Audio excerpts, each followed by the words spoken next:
تمہارے مقابلے میں آئے تھے، تمہارا کپڑا پہن کر کے آئے تھے، تمہاری نقل اتار رہے تھے، اس لیے میں نے اسلام کی دولت سے ان کو مالا مال کر دیا۔ اگر چہرے پر داڑھی سجا لیں گے، پاجامہ ٹخنے سے اوپر ہوگا، ٹخنے سے نیچے نہیں ہوگا، نبی کی ایک ایک سنت کو ڈھونڈ ڈھونڈ کر کے زندہ کریں گے تو اللہ عزت کی چوٹی پر ہمیں پہنچا دے گا، ذلت کی پستی سے ہمیں نکال دے گا۔ انشاءاللہ ہم لوگ سنت کو زندہ کرنے کے لیے کھڑے ہوں گے، ہاتھ اٹھائیے انشاءاللہ۔ اپنے خدا کو رمضان میں، اپنے نبی کو ربیع الاول میں، اور اپنے قرآن کو مردے پر یاد رکھیں گے، ہاتھ اٹھائیے انشاءاللہ۔ خیر یہاں آ کر کے پھنسے۔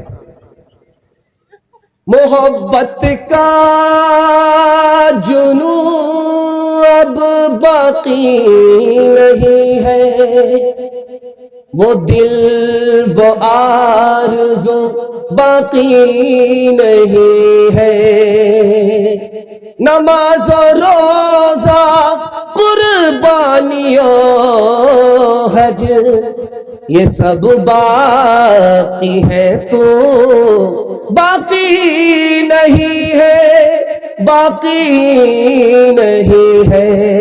حقیقت خرافات میں کھو گئی، یہ امت روایات میں کھو گئی، حقیقت خرافات میں کھو گئی، حقیقت خرافات میں کھو گئی، یہ امت روایات میں کھو گئی۔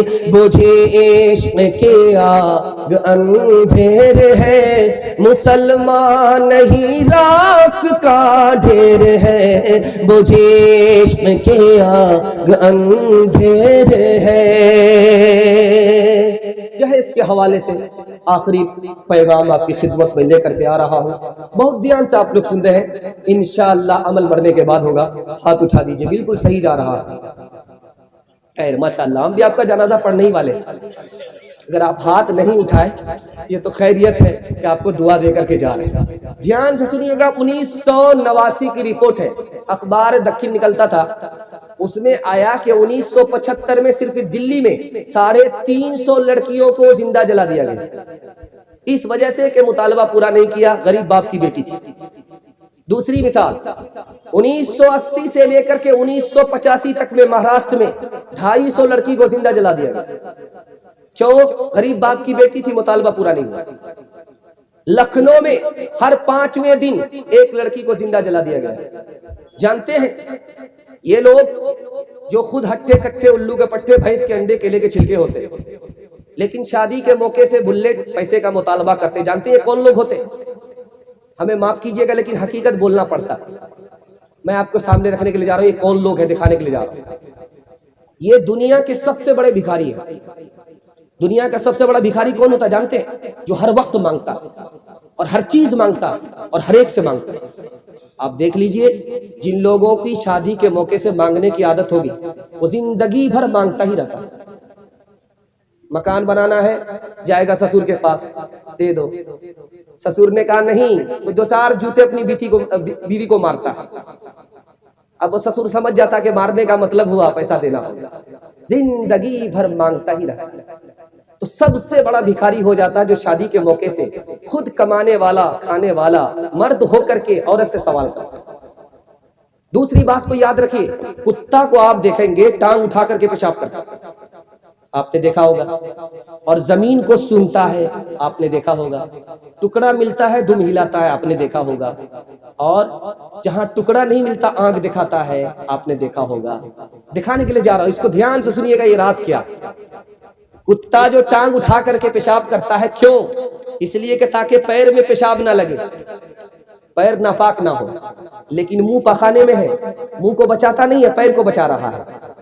اور یہ ڈیمانڈ کرنے والے جو پیسہ ملتا ہے، ان کو رشوت کا پیسہ ہے، یہ پیشاب کو ناپاک سمجھتے ہیں، پخانہ کو گندگی سمجھتے ہیں، لیکن حرام ان کے حلق کے نیچے جا رہا ہے، اس کو یہ حرام نہیں سمجھتے۔ اب بتائیے انصاف سے، انسان کہاں پہنچ گیا؟ دنیا کے پیچھے جاؤ گے، دین کو برباد کرتے ہوئے، اللہ کے رسول نے فرمایا اس کتے کی طرح ہو جاؤ گے جو مردار کے پیچھے چھوٹتا۔ آپ دیکھیں گے جیب والا کتا سونگتا ہوا گزرتا ہے زمین کو، سونگنے کا مطلب ہے کہاں اس کے لیے روزی ہے، اور جو اغوا ہوتا ہے ابھاگا لنگی اور گمچھا کے چکر میں سونگتا رہتا ہے کہ کس جیب میں زیادہ پیسہ ہے. اور دیکھیے اس ابھاگا کو دھوتی کے چکر میں جوتا کے چکر میں زندگی بھر کیسے جوتا کھاتا ہے. گیا ایک گھر میں کیا ملے گا 2 لاکھ روپے 2 گاڑی, ایک گاڑی سامان پلس. دوسرے گھر میں اس کو ملا 3 لاکھ روپے, ایک گاڑی پلس سامان. تو اس سے بات کر لیتا ہے, اس کو چھوڑ دیتا ہے. اب یہ پوچھتا ہے کیا ہے, نہ ابھی لڑکا کچا ہے, کچی عمر ہے, بعد میں شادی کریں گے. اور اس کے آگے دم ہلا رہا ہے, اس کو آنکھ دکھا رہا ہے. بتائیے کتے کی عادت ہے کہ نہیں ہے؟ جہاں ملا دم ہلائے گا, جہاں نہیں ملا آنکھ دکھائے گا. دیکھیے انسان کہاں گزر جاتا, کہاں پہنچ جاتا. اس سے بھی حیرت انگیز بات آپ کے سامنے رکھنے کے لیے جا رہا ہوں, بہت دھیان سے اس کو سنیے.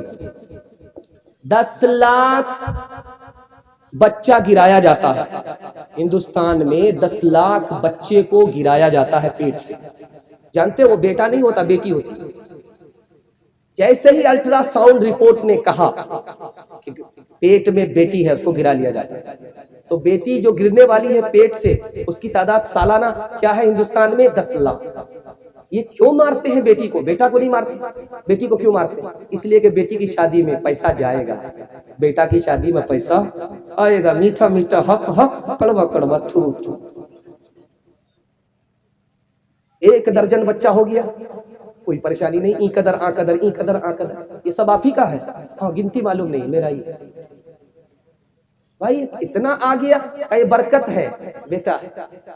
ایک بیٹی آئی, دوسرے کا نمبر ہے, تو منہ لٹکا کر کے بیٹھا ہوا, کچھ نہیں بول رہا. بھائی آپ کے گھر میں کیا پیدا ہوئی؟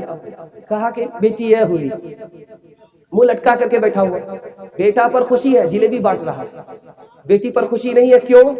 مطلب صاف ہے کہ دال ہی کالی نہیں ہے, دال میں کالا نہیں ہے, پوری دال کالی ہے. مطلب کیا ہے کہ بھائی بیٹی ہے, پیسہ خرچ ہوگا. ماں سے زیادہ یہ باپ پریشان. لگتا ہے پچھلے سال ماں نے پیدا کیا تھا, اگلے سال یہی باپ پیدا کرے گا.